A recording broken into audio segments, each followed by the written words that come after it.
mga bata. Yan lang yung sakayan ng mga bata. Grabing lakas ng hangin mga kabayan. Yan. Mukhang matatambakan na yung tao dito sa kapal ng snow. Ito yung trabaho namin dito bilang isang electrician sa Greenland. Bago ikabit ito para sigurado. Uy.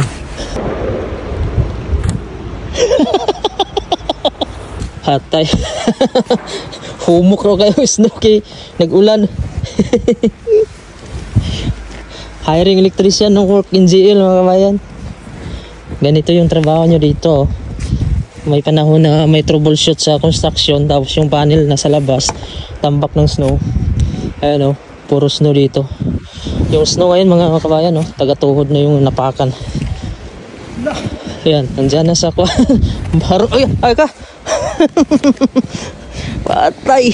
Lalim pala mga kabayan, Ayan yung kasama ko. Patay lalo na kayo. Grabe yung snow. Pupuntahan kasi namin yung kuhan doon sa unahan. Yung panel, ayun Ewan ko mga kabayan kung hindi pa mag-grounded yan. Napakababa kasi ng mga panel board nila dito. Gumagapang yung kasama. Okay. Yan. Mukhang matatambakan na yung tao dito sa kapal ng snow. Grabe. Ayun kasi walang supply yung lifter doon sa construction. Kaya yung dinaanan namin andun pa. Taga-baywang yung snow dito. Yun yung panel namin sa baba. Halos matakpan na ng snow. Wala sa mapa. Ayun po mga kabayan. Ito yung trabaho namin dito bilang isang electrician sa Greenland. Hukayin namin yung panel dahil natambakan ng snow. Kailangan namin i-reset yung power. Yan na namin to ng fuse na bago. Kasi may problema din yung lifter na yun. Ngayon tinanggal namin yung supply. Bago ikabit ito para sigurado. Uy. Pumutok.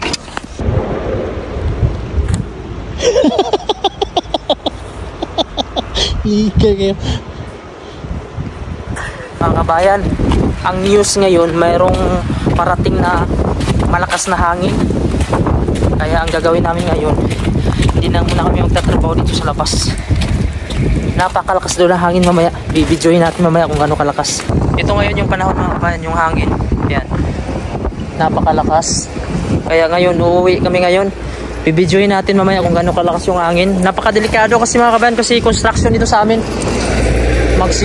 Magsipagbagsakan ito pag sobrang lakas. Kaya kailangan namin umuwi dahil nag-uumpisa nang lumakas yung hangin. Bago pa mag alas 3 ng hapon. So alas 2:30 pa lang dito. Nandito ako sa tinatrabahoan ng aking misis. Tingnan nyo mga kabayan sa labas. Sobrang lakas ng hangin. May kasamang snow at napakasakit. Kaya ang nangyari mga kabayan, pumunta ako dito kay misis dahil pa-out na siya. Susunduin ko. Hindi pwedeng maglakad ka dito mga kabayan na sobrang lakas ng snow. Ipapakita ko sa inyo yung labas at saka kung gaano kalakas yung hangin. Yung sasakyan natin parang yumayanig na siya. Ganito yung snowstorm sa Greenland. Tingnan nyo naman kung gaano kalakas yung hangin na yan. Siguro nasa 30 meters mga kabayan, 30 meters per seconds yung lakas ng hangin. Ayan yung labas, yung daanan na. Tapos yung hangin tumutunog-tunog. Subukan nating lumabas mga kabayan para ma-experience natin. Kasi may iba naman naglalakad pero napakadelikado. Ito yung tinatrabuhan ng aking misis. Tingnan mo naman kung gaano kakapal na yung snow papunta dito. Lalabas ako dahil susunduin ko yung aking misis dahil nandun pa sa unahan. Yan, ganyan. Maaari kang matumba nito.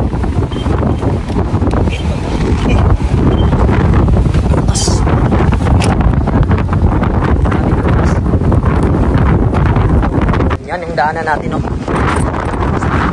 abangan ko yung misis ko dito. Susunduin ko siya dito banda kasi mahirap lakad madulas itong snow. Tingnan nyo naman yung salamin nila nabalutan na. Ito yung loob nila. Ay mga sasakyan na palabutan.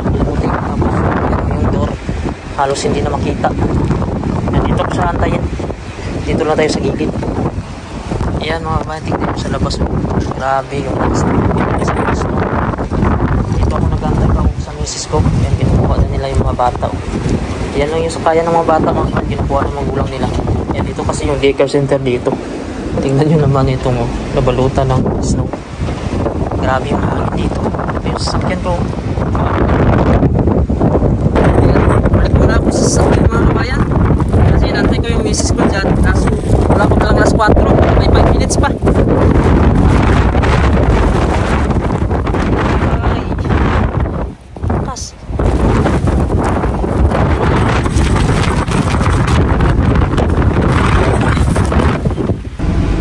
Andyan na daw sa labas yung misis ko mga kabayan. Susunduin muna natin. Lakas na akin. Grabe yung snow mga kabayan. Sobrang lakas. Andyan na daw yung misis ko. Susunduin muna. Gas. Ikaw lang isa? Ha?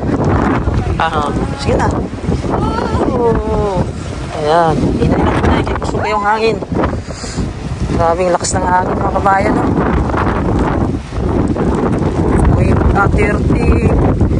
30 meters daw per seconds, isang segundo. Dito galing yung hangin sa ibaba.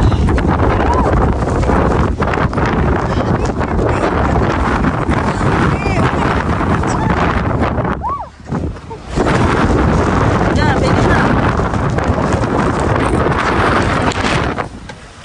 Ang sakit. Lamig. Ayan, papasok kami dito sa store mga kabayan. Bibili muna kami ng grocery. Ito yung grocery dito. Yung masasakyan, no? Nababalutan na ng mga palamuti. Pasok na dito. Ito yung Aikiki, tawag nila.